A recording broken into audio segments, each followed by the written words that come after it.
On these lines to represent where Tiger's going to be at impact.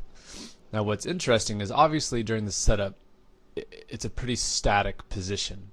So you can see Tiger's setup, obviously he's not moving when he's set up to the golf ball. He might move just before he pulls the club back, but for an instant he's pretty close to being completely static here.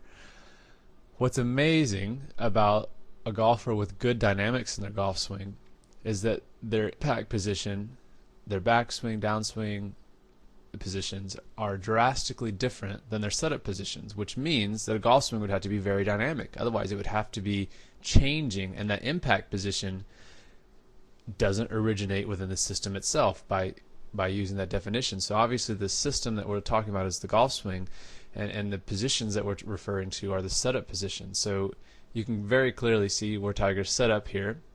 But what's interesting is the lines that I've drawn actually represent important positions in his impact. So if I told you this red line was going to represent his spine angle at impact, would you believe me? Well, it's true.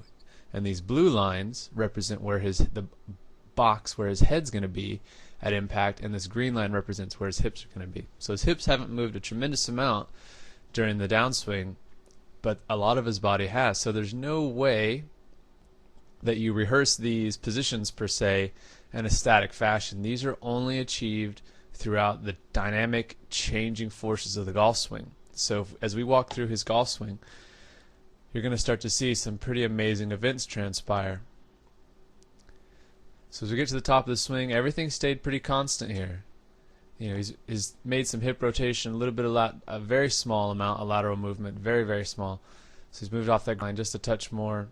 But now what's amazing is his spine angle still stayed constant. His head stayed about where it was at address. But now watch the dynamics take over. From here, you get that transition move. The transition is the most dynamic motion in all of golf, because as the club's still going back, he's starting to settle into his left side.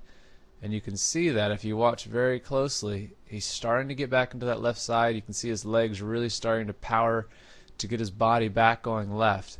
A very dynamic motion, because at the last instant his club is actually still traveling backwards as he's moving more into his left side.